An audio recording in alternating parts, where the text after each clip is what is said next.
Hello buddies, in this video I'm going to show you how to make layout background transparent as percentage value.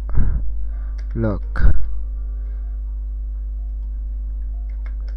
background, and I'm going to give percentage value first, 50 and 6 of zeros.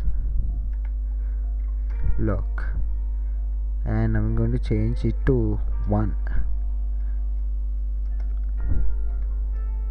More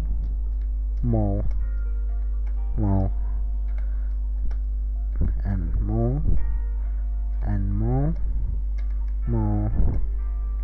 more, and you can finally do this like this.